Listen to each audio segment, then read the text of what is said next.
청취자 여러분 안녕하십니까. YTN 라디오 수도권 투데이 장원석입니다. 서울시 마포구 상암동과 영등포구 양평동을 이어주는 월드컵 대교의 상판이 올라갔습니다. 한강에 드문드문 기둥만 보이던 것이 슬슬 다리 모습을 갖춰가고 있는데요. 잠시 뒤 투데이 포커스에서는 서울시 관계자 연결해서 월드컵 대교 공사 진행 상황에 대해 들어보겠습니다.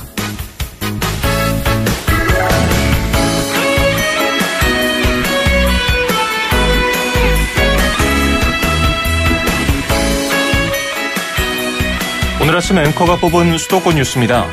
경기도 광역버스 준공영제가 경기도 의회를 통과해서 내년 3월부터 시행에 들어갑니다. 준공영제 도입은 운전기사들의 근무 여건 개선 등 안전사고 감소가 1차 목표였는데요. 성남시와 고양시 등은 제도에 허점이 있다면서 불참한다고 밝혔기 때문에 경기도 광역버스 준공영제 정상 시행 여부는 지켜봐야겠습니다. 저스틴 비버와 머라이어 캐리가 함께 부른 All I Want for Christmas is You 띄워드리면서 2017년 12월 14일 수도권 투데이 시작합니다.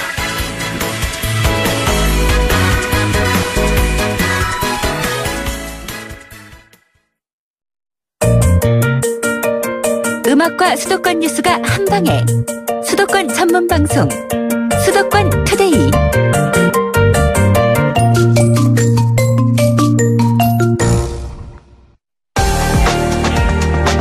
투데이 포커스. 2010년 3월 착공에 들어간 월드컵 대교, 성산대교와 가양대교 사이에 있는데요. 저도 회사 출근을 하면서 공사 경과를 수년째 지켜보고 있는데 드디어 상판이 올라갔습니다. 그러니까 그 차가 오고 갈 도로가 놓이고 있는 셈이죠. 2020년 8월에 개통될 다리의 모습을 서서히 갖춰가고 있습니다. 오늘은 서울시 관계자 연결해서 월드컵 대교 공사 진행 상황을 들어보겠습니다. 서울시 도시기반시설본부 토목부의 이동훈 토목총괄과장 전화 연결돼 있습니다. 과장님 안녕하세요. 네, 안녕하세요. 이동훈입니다. 예, 월드컵 대교 공사가 한창 진행 중인데요. 서울 이 강서 쪽에 오신 적이 없어서 공사 현장 상황을 잘 모르는 분들을 위해서 위치라든지 좀 기본적인 설명 부탁드리겠습니다. 네. 예. 월드컵 대교는 성산대교에서 한강 하류 방향으로 한 600m 지점에 위치하고 있고요. 예. 마포구 상암동과 영등포 양평동을 잇는 28번째 한강상 도로 교량이 될 것입니다. 제가 그 인터넷 지도를 켜고서 직선 거리를 살펴보니까 성산대교와 가양대교는 한 600m, 그리고 가양대교와는 한 2.6km 정도 직선 거리로 떨어져 있더라고요. 예. 월드컵 대교 길이는 어느 정도 되나요? 예, 본선 한강을 건너는 본선 길이만 1980입니다. 폭이 31.4m, 6차로 규모로 이제 설치가 되고, 예. 또 북단에 6개 연결로, 남단 쪽에 6개 연결로로 구성되어 있습니다.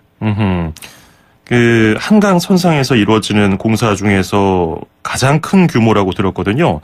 아무래도 그 공사 규모가 크니까 공사에서 좀 어려운 점이 있을 것 같기도 한데요. 어떤가요? 예. 월드컵 대교는 한강 선상 공사로 1200에서 1700톤 규모의 큰 대블록을 가양대교 하류에서 그 월드컵 대교까지 약 3.5m를 한강을 통해서 운반하고 설치하는 아주 고도의 기술을 요하는 아주 어려운 난공사입니다. 예, 시공뿐만 아니라 품질, 안전, 환경 이런 모든 사전 계획을 수립하고 검토 단계를 거쳐서 현재 안전하게 공사를 진행 중에 있습니다. 그렇군요. 예, 제가 그 주변 대교들을 오가면서 보면 굉장히 거대한 바지선 같은 것들도 보이고요. 공사 기구들이 많이 보이던데, 네, 그렇습니다. 좀 특별한 공사 기법을 이제 좀 취하고 있었군요. 근데 상판이 올라간 것이 이제 착공 7년 9개월 만이라고 들었습니다. 생각했던 것보다 조금 느린 거 아니냐, 이런 얘기도 많은 분들이 좀 하시긴 하세요. 실제로는 어떤가요? 그 월드컵 대교 공사는 이제 지금 진행 중에 있는 서부 간선 지하도로하고 연계하게 되어 있습니다. 예. 그래서 서부 간선도로 지하 사업이 준공되는 2021년 2월 시기에 맞춰갖고 지금 진행 중에 있고, 2020년 8월 개통 예정입니다. 예. 그동안에 눈에 띄지 않았던 거는 상판 이제 제작 과정이 전남 신안 공장에서 계속 그 강교 대블록을 강교 블록을 만들고 있기 때문에 눈이 띄진 않았지만은 금년 8월부터 이제 가양대교 하류에 있는 강교 조립장으로 운반돼서 지금 만들어서 지금 설치하기 때문에 좀 눈에 이제 보이게 됐습니다. 왜냐하면 많은 분들이 저 다리 언제 만들어지나 왜 이렇게 느린 것 같냐 이렇게 생각하시는 네. 것이 그 다리가 개통되면은 좀 교통 오가기가 좀 좋아질 것이다 이런 기대를 하시기 때문에 더 오래 걸린다고 생각을 하시는 것 같아요. 네네. 다리가 개통되면은 어디로 오갈 때 편리해질까요?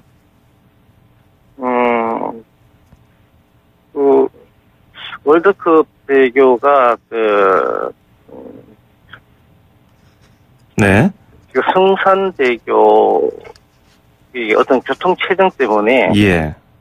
성암로라든지 그다음에 정산로, 내부순환도로, 공항로 여러 간선 도로망이 구축되면 교통이 굉장히 좋아질 것으로 기대하고 있습니다. 예, 내부순환로에서 북단 연결로 이런 진입 구간도 지금 공사가 진행 중이고요. 또 네네. 서울 마포구 상암동하고 양평동을 연결하기 때문에 그 사이에서 많은 분들이 느끼셨던 체증을 많이 해소할 수 있을 것이라고 또 많은 전문가들이 예측을 하더라고요. 네, 맞습니다. 얼마 전에 포항에서 지진이 발생했는데 수도권에서도 상대적인 거긴 합니다만은 지진이 좀 덜 하고요. 네네. 하지만 그래도 안전과 이런 내진 설계 같은 것 신경을 안 쓸 수가 없지 않습니까? 네네, 그렇습니다. 예. 우리 월드컵 대교는 이제 설계 당시부터 내진 설계 1등급으로 계획되어 있어가지고, 지진에 대해서는 걱정 안 하시고 안심하셔도 될 것입니다.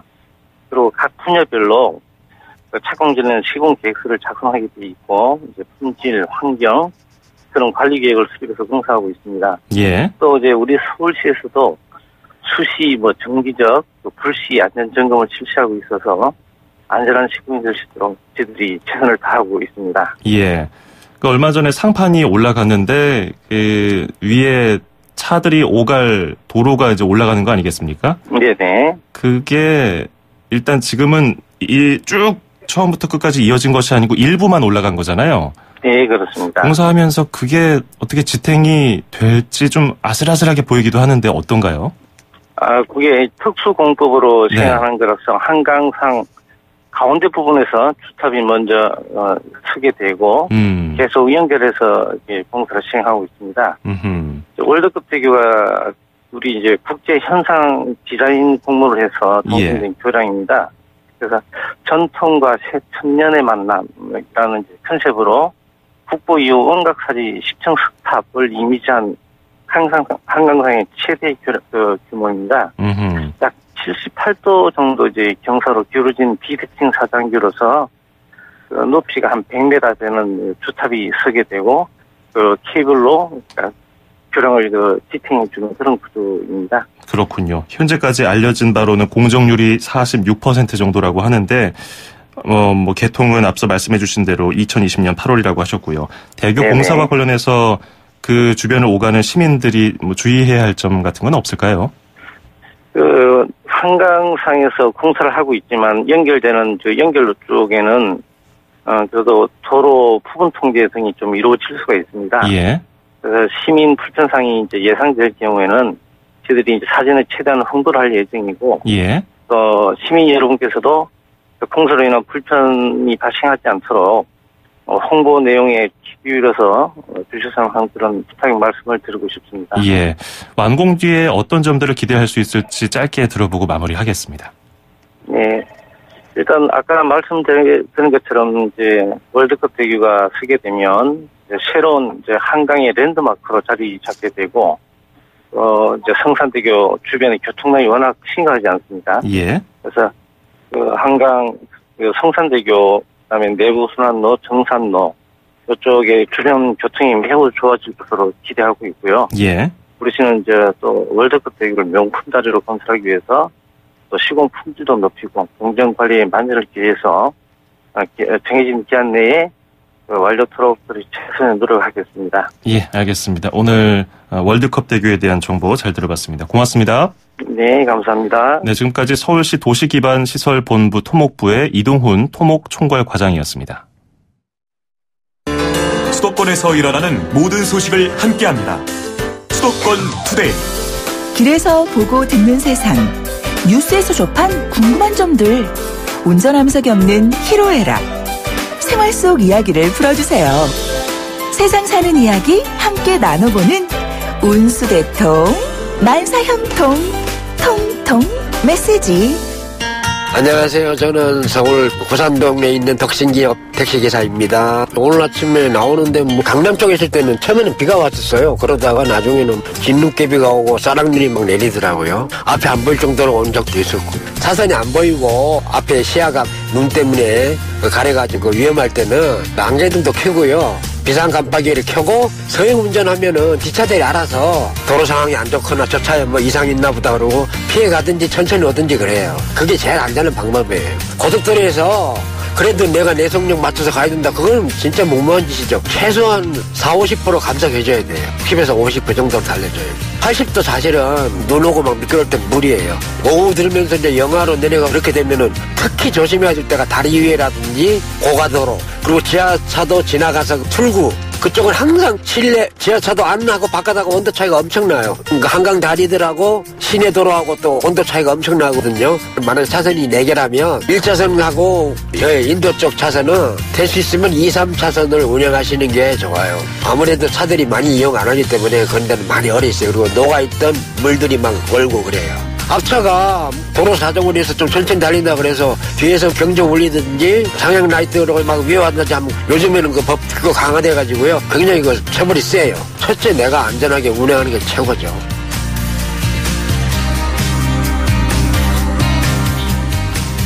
운수대통 만사형통 통통 메시지. 오늘은 김동우 기사님의 사연이 도착했습니다.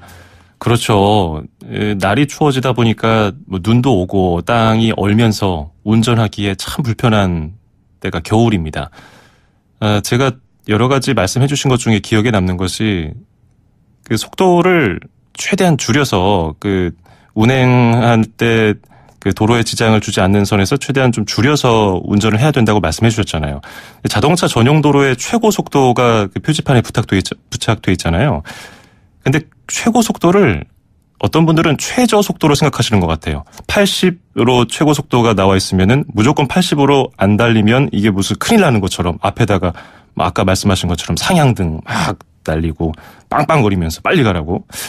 그러나 이렇게 비가 오거나 눈이 오면은 특히나 더 이 점 신경을 써야겠습니다. 요즘에 날이 추워서 고장차가 길에 좀 많아요. 그렇다 보니까 2차 사고 발생하지 않도록 항상 주의를 잘 살피셔야겠습니다. 자, 저희 수도권 투데이 운수대통 만사형통 통통 메시지에 참여하시면요, 듣고 이해하고 말할 수 있는 영어 소원 영어에서 온라인 강의 수강권, 그리고 허벌라이프에서 식사 대용 쉐이크, 포뮬라1 건강한 식사와 쉐이커를 드리겠습니다. 짧은 문자 50원, 긴 문자 100원이 드는 샵 0945, 우물정 0945번으로 많이 보내주시기 바랍니다. 마이클 캐리언이 부르는 The Simple Things 듣고요. 2부에서 뵙죠. 2,500만 수도권 청취자를 위한 모든 소식이 한자리에 YTN 뉴스 FM 수도권 투데이. FM 94.5MHz YTN 뉴스 FM 수도권 투데이 2부 듣고 계시고요. 저는 아나운서 장원석입니다. 지금 시각 9시 34분 광고 듣고 와서요. 잠시 뒤에 수도권 사용설명서 임대주택 등록 활성화 방안, 그리고 여기는 출입처입니다. 서울시 소식 들어봅니다.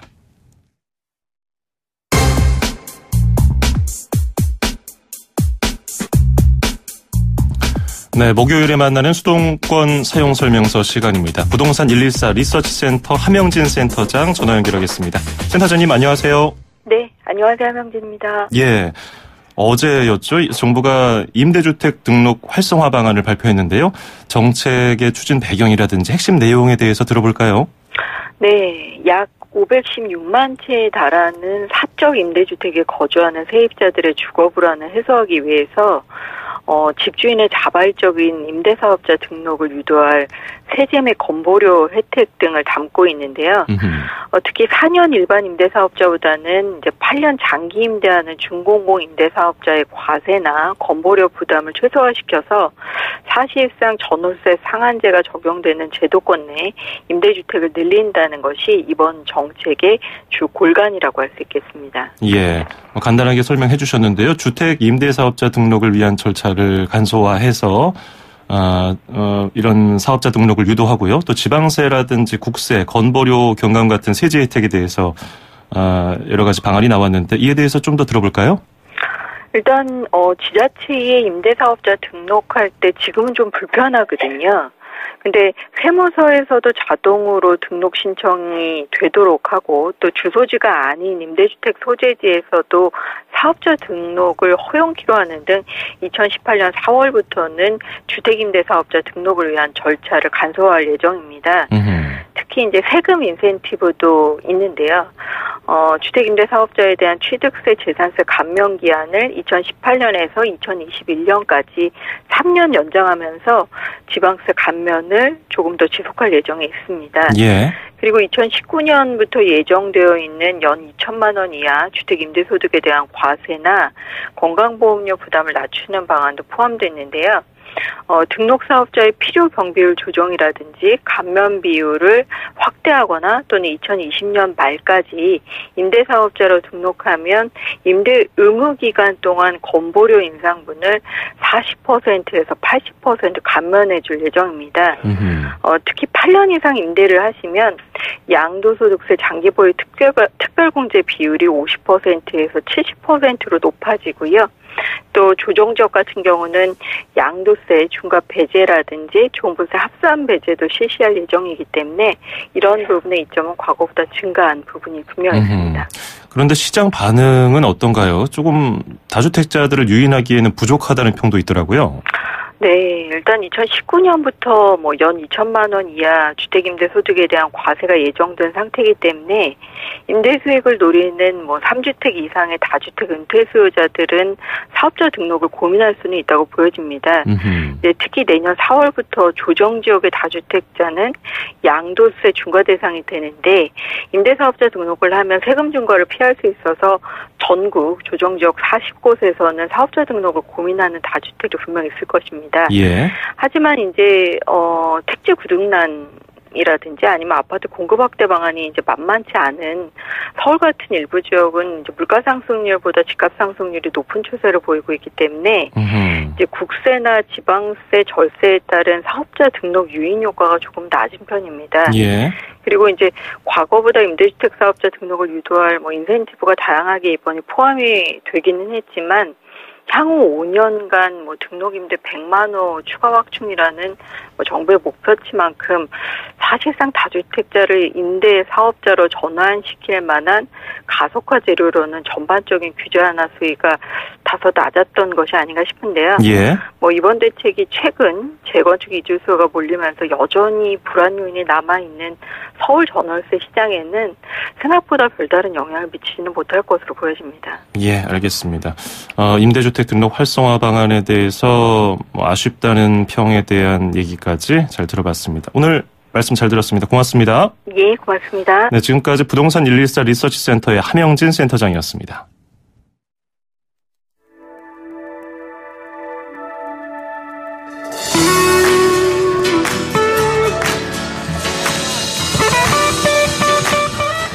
산타나의 더 게임 오브 더 러브 듣고요. 서울시 소식으로 이어갑니다.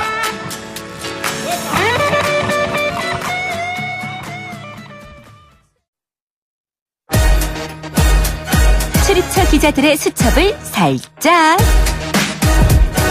가장 빠른 수도권 소식을 전해드립니다. 여기는 출입처입니다. 출입처로 가보는 시간, 오늘은 서울시청으로 가보겠습니다. YTN 홍주혜 기자가 연결되어 있습니다. 안녕하세요. 안녕하세요. 예, 연말로 접어들면서 각종 모임, 약속 참 많아졌는데요. 근데 요즘에 이게 유행이라고 하던데 저는 최신 경영에 좀 무지하다 보니까 한 번도 안 해봤는데 좀 젊은이들 사이에서 연인이나 친구끼리 호텔을 잡아서 파티를 즐기는 것이 하나의 트렌드로 자리 잡고 있다고요? 네, 특히 이럴 때 분위기를 내기 위해 촛불을 켜두기도 하고 술에 취해 담배를 피우고 담배꽁초를 제대로 처리하지 못하기도 쉽습니다. 모두 화재로 이어지는 지름길입니다. 그런데 호텔 같은 숙박시설은 밀폐된 구조로 돼 있고 투숙객은 건물 내부 피난 경로를 잘 모르는 경우가 많아서 불이 나면 대형 인명피해가 발생할 수 있습니다. 서울시 소방재난본부가 연말 연시 투숙객이 많을 것으로 예상되는 중구와 강남구 일대 호텔 15곳을 불시 점검해봤습니다. 화재 경보 설비가 정상 작동하는지, 피난 통로를 장애물이 막고 있진 않은지, 객실안 피난기구와 방염 물품이 잘 관리되고 있는지 등을 집중적으로 살펴봤습니다. 4군데에서 위법사항 12건이 적발됐습니다. 구체적으로 어떤 게 있었습니까? 먼저 강남구 A호텔은 2층 음식점 피난계단 부속실에 식자재 적재함과 조리 도구 등을 잔뜩 쌓아둬서 피난 통로로 제 역할을 할 수 없게 했습니다. 피난기구인 완강기도 쓸 수 없는 상태였습니다. 또 중구 B호텔에선 화재 경보장치가 꺼져 있었습니다. 이번에 적발된 호텔 4곳에는 과태료가 부과됐습니다. 최근 3년간 숙박시설에서 발생한 화재는 156건, 이로 인해 목숨을 잃은 사람이 7명, 55명은 부상을 입은 것으로 집계됐습니다.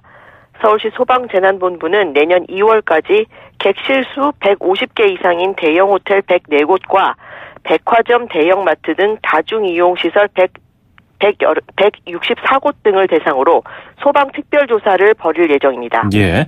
자, 그리고 하수 처리 과정에서 나오는 찌꺼기, 이거를 슬러지라고 하는데요. 이것을 이용할 수 있는 길이 나왔다고요? 네, 서울시는 하수 찌꺼기를 폐기물 업체에 넘겨 처리하고 있는데요.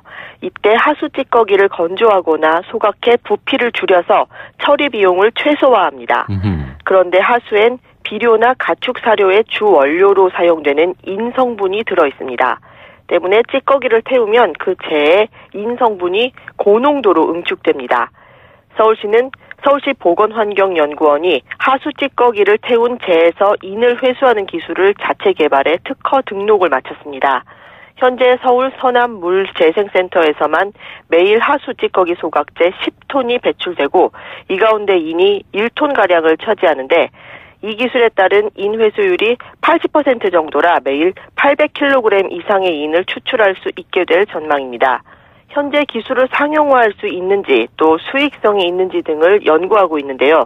이는 중국이나 모로코 등 몇몇 나라에서만 생산되고 매장량도 많지 않은 만큼 상용화에 성공하면 희소 자원인 인광석의 수입 대체 효과를 얻을 수 있을 것으로 보입니다. 자, 그리고 서울특별시가 50세 이상 중장년층들에게 사회공헌형 자리를 제공하는 사업을 펼치고 있다고요? 네, 시내에서 64살까지 인구는 1,100만여 명, 전체 인구의 22%를 차지하는데요.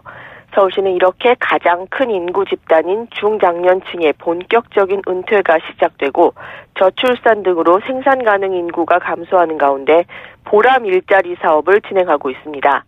중장년층이 그간의 사회적 경험과 전문성을 살려 은퇴 후에도 학교와 마을, 복지시설 등에서 사회공헌 활동을 하면 소정의 활동비를 지원하는 사업입니다. 쪽방총 방문 간호와 복지 사각지대 주민 돌봄 등 사회 서비스 분야와 특성화고 학생을 대상으로 한 취업 지도와 결식아동 도시락 배송 등 세대 통합 일자리, 동년배를 돕는 50+ 당사자 지원 등 3개 영역에서 운영됩니다. 올해에는 지난달까지 모두 1,965명에게 일자리가 돌아갔습니다.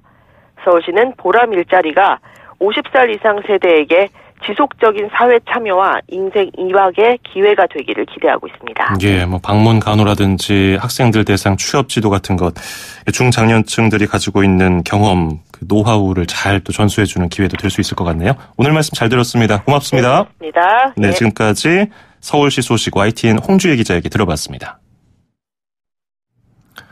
네, 12월 14일 수도권 투데이 오늘 준비한 소식 여기까지고요. 끝으로 CT의 라라 means I love you 띄워드리면서 저는 인사드리겠습니다. 내일 아침 9시 10분에 다시 뵙겠습니다. 장원석이었습니다. 고맙습니다.